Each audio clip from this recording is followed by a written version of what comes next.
अब एक हैरान करने वाली खबर। उफनती गंगा नदी में 570 किलोमीटर की तैराकी हम आप भले ही ना सोच पाए, लेकिन कानपुर की महज 11 साल की श्रद्धा शुक्ला कानपुर से बनारस तक की 570 किलोमीटर की दूरी तक तय करने वाली हैं।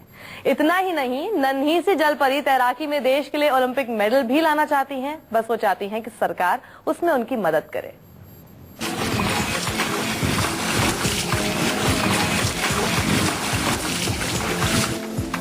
जिस उफनती गंगा के सामने बड़े बड़ों के हौसले टूट जाते हैं, जिस गंगा की प्रचंड धारा के सामने कोई टिक नहीं पाता, उस प्रचंड वेग वाली गंगा को कानपुर की नन्ही सी जलपरी ने चुनौती दी है।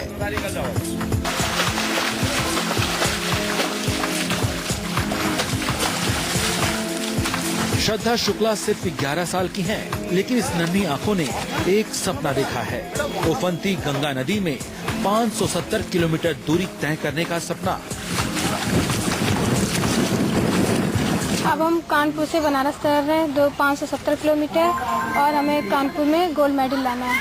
किस बात पे, किस चीज का गोल्ड मेडल लाना है? तैराकी का। किसमें, कौन सी प्रतियोगिता के लिए तैयारी कर रहे हैं? ओलंपिक के लिए।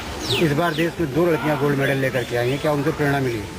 मुझे ये प्रेरणा मिली है कि जब वो कर सकती तो हम क्यों नहीं कर सकते। कानपुर के मैस्कर घाट से श्रद्धा ने अपनी तैराकी की शुरुआत कर दी है।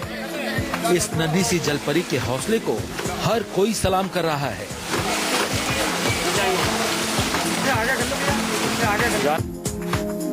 श्रद्धा कानपुर से बनारस तक 570 किलोमीटर की दूरी तय करेंगी। ये दूरी कुल 7 दिनों में तय करेंगी। इस दौरान वो 6 जगहों पर रुकेंगी। श्रद्धा महज 4 साल की छोटी सी उम्र से ही तैराकी कर रही हैं। तैराकी में श्रद्धा ने ढेरों कीर्तिमान बनाए हैं। इसके पहले भी श्रद्धा 280 किलोमीटर तक कानपुर से इलाहाबाद तक तैरकर कीर्तिमान बना चुकी हैं।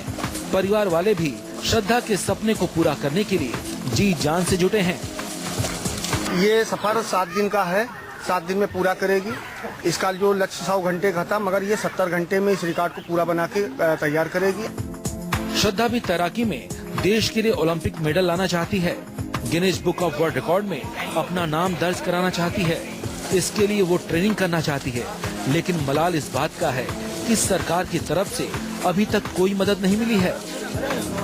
280 किलोमीटर तैर चुके हैं और 10 किलोमीटर भी तैर चुके हैं, 16 किलोमीटर भी तैर चुके हैं। अब ये 570 किलोमीटर भी तैरेंगे। इसके बाद भी अगर सरकार ने कोई ध्यान नहीं दिया तो क्या करेंगे? इसके बाद भी तैरेंगे। जब तक प्रशिक्षण नहीं मिलता, कोई सुविधा नहीं मिलती, तब तक करना जारी रखेंगे। हाँ। ये दर्द, ये टीस सिर्फ श्रद्धा की नहीं है। न जाने ऐसी कितनी प्रतिभाएं हैं जिनके सपने सरकारी मदद और अच्छी ट्रेनिंग के अभाव में टूट चुके हैं। लेकिन इस नन्ही परी के जज्बे से एक नई उम्मीद जगी है। अगर हौसला ऐसा ही रहा तो वो दिन दूर नहीं जब तैराकी में भी हिंदुस्तान का परचम लहराएगा। ज्ञानेंद्र शुक्ला, कानपुर, न्यूज़ 24।